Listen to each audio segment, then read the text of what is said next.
दोस्तों, आपने हिप्नोटाइज का नाम तो सुना होगा और ये कितना स्ट्रॉन्ग हो सकता है आपको मूवी देखकर पता चल जाएगा। इस मूवी में भर भर के सस्पेंस दिखाया गया है। मूवी का नाम है हिप्नोटिक, जो 2023 में रिलीज हुई है। तो एंड तक बने रहें और मूवी का मजा लें।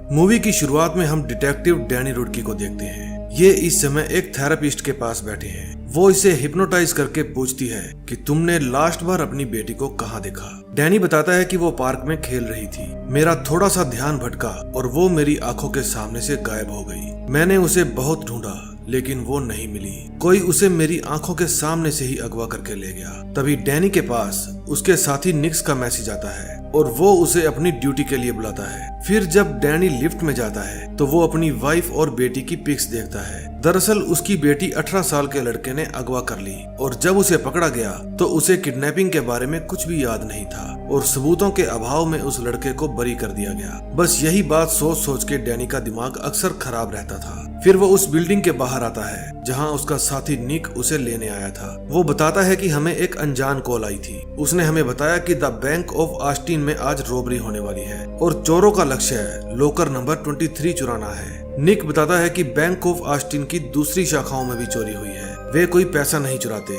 सिर्फ और सिर्फ लॉकर नंबर 23 ही चुराते हैं। डैनी का भी लॉकर उसी बैंक में था। अब वे दोनों अपनी पूरी टीम के साथ बैंक के बाहर घात लगाकर बैठ जाते हैं ताकि चोरों को पकड़ सके। तभी वहाँ पर एक आदमी आकर बेंच पर बैठ जाता है। फिर एक लेडी फोन पर बात करती करती वहाँ बैठ जाती है। डेल नाम का ये आदमी उसे हिप्नोटाइज कर लेता है और कहता है कि आज जानलेवा गर्मी है। फिर वो बाहर खड़े गार्ड्स को भी कुछ कहता है और वहाँ से चला जाता है। डैनी बिना समय गवाए अपनी वैन से बाहर आ जाता है और भागकर बैंक में चला जाता है। निक उसे रोकता है कि ऐसा मत करो। डैनी बैंक मैनेजर को कहता है कि मुझे मेरा लॉकर खोलना है। वो लेडी जिसे डेल ने हिप्नोटाइज किया था उसे ऐसा महसूस हो रहा था जैसे आज सच में बहुत गर्मी है और वो अपने पूरे कपड़े उतारने लगती है। उसके चक्कर में एक्सीडेंट भी हो जाता है। उधर डैनी लॉकर में जाता है तो मैनेजर कहता है कि मैं अपनी चाबियां ऑफिस में भूल आया, अभी लेकर आता हूँ। लेकिन उसकी चाबियां तो डैनी ने चुरा ली थी। उसके जाने के बाद डैनी लॉकर नंबर 23 खोलता है और उसके अंदर से उसे अपनी बेटी मिनी की तस्वीर मिलती है। डेल बैंक के एक कर्मचारी को हिप्नोटाइज करके लॉकर निकालने के लिए भेजता है। वो डैनी के रोकने पर भी नहीं रुकती। इतने में वहाँ पर हिप्नोटाइज किए हुए गार्ड्स आ जाते हैं और डैनी के ऊपर फायर कर देते हैं। फिर वो लेडी बॉक्स लेकर एक ट्रक में बैठ जाती है। उस समय निक और उसके साथी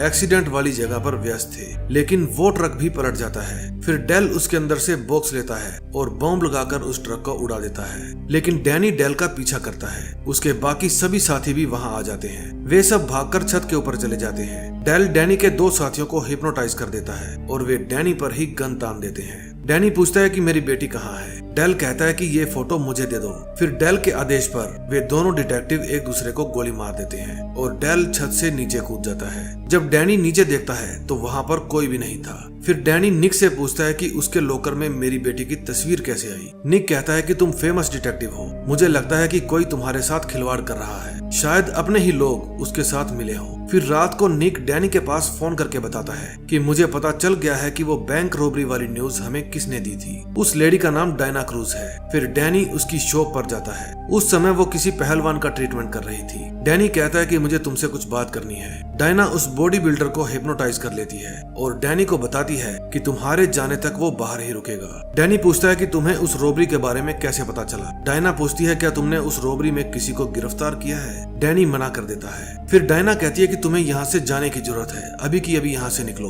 बाहर डेल आकर उस बॉडी बिल्डर को हिप्नोटाइज कर लेता है। फिर वो अपनी बाइक को लेकर उस दुकान के अंदर घुसा देता है और खुद की जान ले लेता है। फिर डैनी डायना को एक बंद पड़े पुलिस स्टेशन में लेकर जाता है जिसे आजकल वे पर्सनल यूज करते हैं। डैनी पूछता है यहाँ चल क्या रहा है, समझाओगी। डायना कहती है कि वो आदमी हिप्नोटाइज कर देता है। वहाँ बैंक में जो कुछ भी हुआ वे उसके साथ मिले हुए नहीं थे, बल्कि उन सब को हिप्नोटाइज किया गया था। हिप्नोटाइज में हमारी खुद की सोच खत्म हो जाती है और हम हिप्नोटाइज करने वाले का ही कहना मानने लगते हैं। उस समय हमें चीजें नॉर्मल नहीं दिखती। मैं भी हिप्नोटाइज कर लेती हूँ। निक कहता है कि मुझे करके दिखाओ। फिर वो निक को बैठने के लिए कहती है और निक उसका कहना मान लेता है। वो कहती है कि तुम एक कैदी हो। फिर निक कैदियों जैसे रोने लगता है। फिर डायना कहती है कि निक तुम्हें ताजी हवा की जरूरत है और निक बाहर ताजी हवा खाने के लिए चला जाता है। डायना कहती है कि मैंने तुम पर भी ये जादू आजमाया था लेकिन इसने तुम पर काम नहीं किया। उस समय डेल निक को हिप्नोटाइज कर लेता है। डायना बताती है कि कुछ साल पहले एक डिवीजन बना था। इसे अमेरिकी सरकार द्वारा रन किया जाता था। इसमें हम जैसे हिप्नोटाइज करने वाले लोग शामिल थे।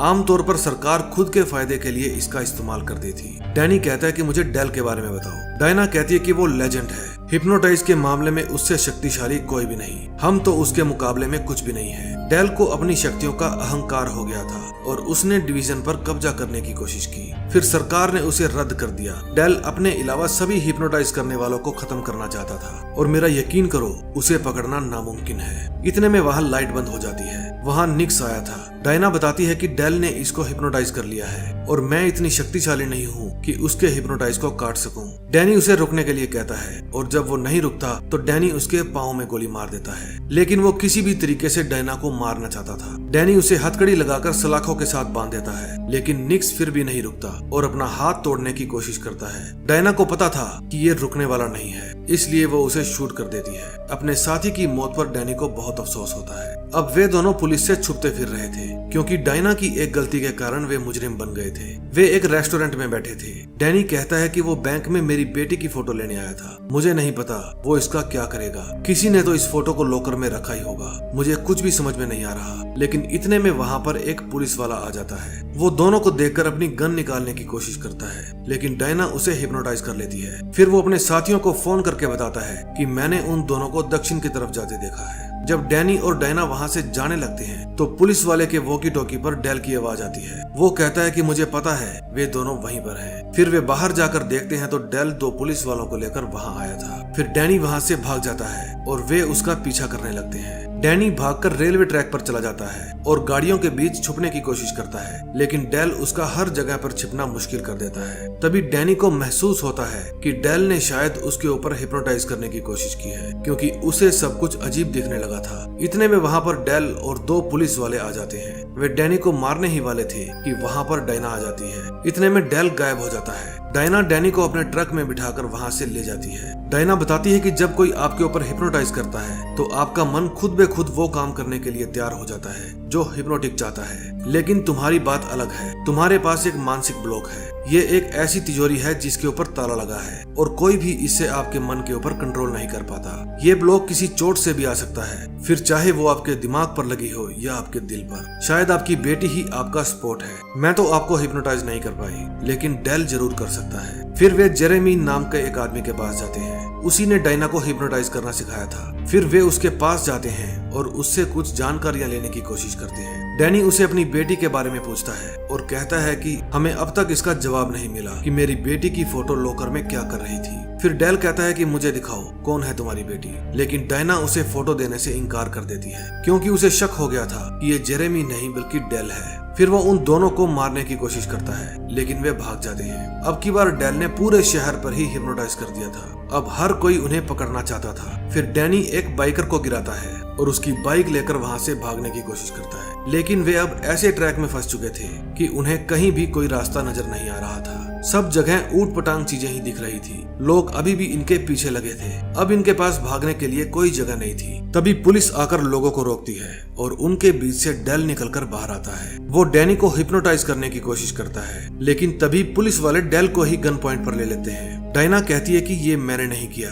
डैनी कहता है इट्स मी। पुलिस वाले डेल को अपने साथ ले जाते हैं, लेकिन डैनी को समझ में नहीं आ रहा था कि उसने ऐसा कैसे कर दिया, जबकि वो तो कोई ऐसी कला जानता ही नहीं है। फिर डैनी डायना को कहता है कि कोई तो होगा जो इस गुत्थी को सुलझा सके कि आखिर मेरे साथ हो क्या रहा है। फिर डायना उसे रिवर नाम के एक बंदे के पास लेकर जाती है जो पहले डायना के ही साथ हिप्नोटाइज सिखा करता था। फिर वो बिल्लू कालिया उन दोनों को अपनी फ्रिज के अंदर बनी बेसमेंट में ले जाता है। ये बंदा हिप्नोटिक के साथ साथ एक हैकर भी था। रिवर के पूछने पर डायना उसे बताती है कि डेल का उसकी बेटी के साथ कोई न कोई तो लेना देना है और अनजाने में डैनी ने डेल के ऊपर ही काबू पा लिया। बस हमारी यही गुत्थी सुलझाने में हेल्प करो। रिवर कहता है तो चलो पता करते हैं। फिर वो डैनी की पूरी डिटेल्स खोलता है, लेकिन वहाँ पर उसकी वाइफ का कोई डेटा नहीं था। फिर डैनी उसे अपनी वाइफ का माइके का नाम बताता है और जब उसकी डिटेल खुलती है तो पता चलता है कि वो भी एक डिवीजन एजेंट थी और वो भी लेवल 4। डैनी को विश्वास नहीं होता। डैनी कहता है कि वो बचपन से मेरे साथ पड़ी है, मुझे कैसे पता नहीं चला।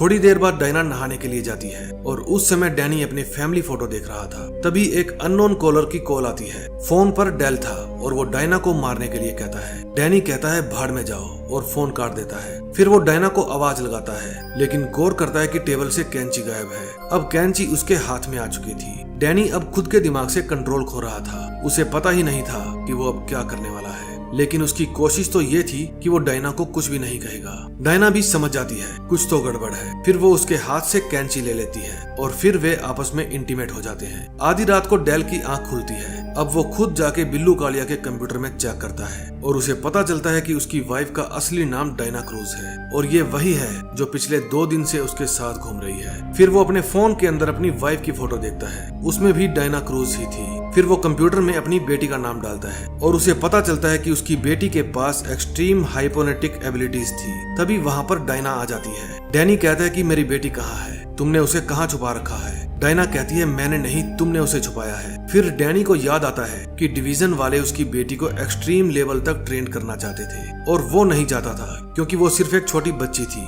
इसलिए उसने ही अपनी बेटी को गायब कर दिया। डैनी समझ गया था कि उसके साथ अब तक जो भी हो रहा था वो सब एक धोखा था। हकीकत में तो वो डिवीजन के मेंबर से घिरा हुआ था। आज तक उसने जिसको भी देखा सब इन्हीं के मेंबर थे। उसका दोस्त निक्स, बैंक की कर्मचारी या उसके साथ काम करने वाले सभी डिटेक्टिव, सब के सब इन्हीं के मेंबर थे। जब डैनी ने अपनी बेटी को छुपाया तो उसे पता था कि ये लोग हिप्नोटाइज करके उससे उसकी बेटी का एड्रेस उगलवा लेंगे, इसलिए उसने अपने मन को ऐसा लोक लगाया कि कोई और तो क्या उसे खुद भी याद नहीं था कि उसकी बेटी कहाँ है। तभी वहाँ पर डेल आ जाता है। वो बताता है कि हम पिछले 4 साल से बार बार यही कहानी दोहरा रहे हैं कि शायद तुम्हें कुछ याद आ जाए और तुम बता दो कि मिनी कहाँ है। मैं तुम्हारी बेटी को हम सबसे ऊंचे लेवल की ट्रेनिंग दूंगा। लेकिन डैनी वहाँ से बाहर जाने लगता है। बाहर जाकर उसे हर उस जगह का सेटअप दिखता है जहाँ जहाँ वो अब तक गया था। फिर वहाँ डेल आता है। वो कहता है कि हम 12 बार तुम्हारे साथ ये दोहरा चुके हैं, लेकिन तुम्हारे जितना स्ट्रॉन्ग माइंड मैंने आज तक किसी का नहीं देखा। जब भी हम किसी निष्कर्ष तक पहुंचने वाले होते हैं तुम्हें सब कुछ पता चल जाता है। डायना कहती है कि प्लीज बता दो मेरी बेटी कहाँ है। डैनी कहता है कि 12 बार में अगर तुम्हें पता नहीं चला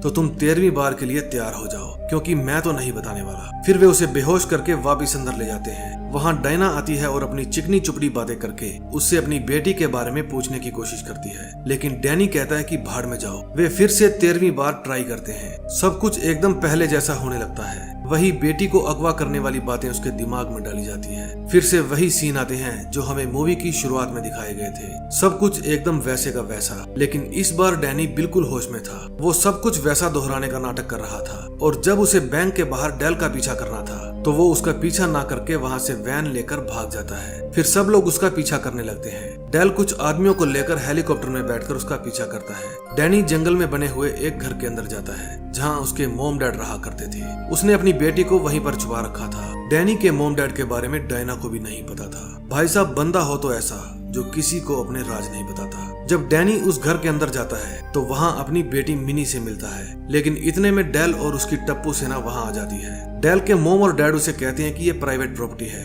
कहाँ घुसे आ रहे हो। डायना कहती है आप जो भी हो हमारे बीच में मत आइए, लेकिन डेल बातें करने के मूड में नहीं था और इशारा करके उन दोनों को मारने का ऑर्डर देता है। उनके मरते ही डैनी बाहर आता है और कहता है कि क्या तुम वही औरत हो जिसको मैंने प्यार किया था? क्या हमारी बेटी को भी यही सिखाना चाहती हो? तभी घर के अंदर से मिनी बाहर आती है। डायना उससे मिलकर बहुत खुश होती है। मिनी कहती है कि वापिस सुधरने के लिए मुझे आप पर गर्व है, मैं आपको इन सब से आजाद कर रही हूँ। फिर वो इशारा करती है और सभी एक दूसरे को शूट करने लगते हैं। मिनी इन सब से ज्यादा पावरफुल थी। डेल खड़ा खड़ा देखते ही रह जाता है। दरअसल ये मास्टरमाइंड डैनी का ही प्लान था। वो अपने 13वें ट्रायल के दौरान पूरी डिवीजन को यहाँ पर लाना चाहता था ताकि एक साथ सबको खत्म किया जा सके, और इसका ये प्लान कामयाब हो जाता है। फिर वहाँ पर डैनी की असली मॉम डैड आते हैं। जो पहले वाले थे वो सब आंखों का धोखा था। मिनी ने उस समय डायना को उसके ही मन के अंदर बांध कर बिठा दिया था ताकि वो किसी भी तरह की दखलंदाजी ना कर सके। मिनी ने अकेले ही पूरे डिवीजन का सफाया कर दिया और ऐसा करने के लिए उसे घर के अंदर डैनी ने ही कहा था।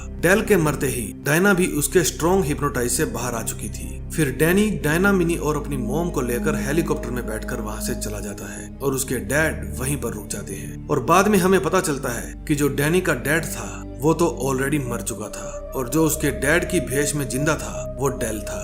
दोस्तों, इस मूवी में भर भर के सस्पेंस दिखाया गया है और जिस तरह से मूवी की एंडिंग हुई है, मुझे पूरा विश्वास है कि इसका सेकंड पार्ट जरूर आएगा और जब भी इसका सेकंड पार्ट आया तो मैं आप लोगों के लिए उसे लेकर आऊंगा। बस आप मेरे चैनल को सब्सक्राइब कर दीजिए। अगर वीडियो पसंद आई हो तो वीडियो को लाइक और कमेंट बॉक्स में एक प्यारा सा कमेंट छोड़ दीजिए। आपके हर कमेंट का मैं जवाब दूंगा। तो मिलते हैं नए दिन नई स्टोरी के साथ, तब तक के लिए बाय बाय।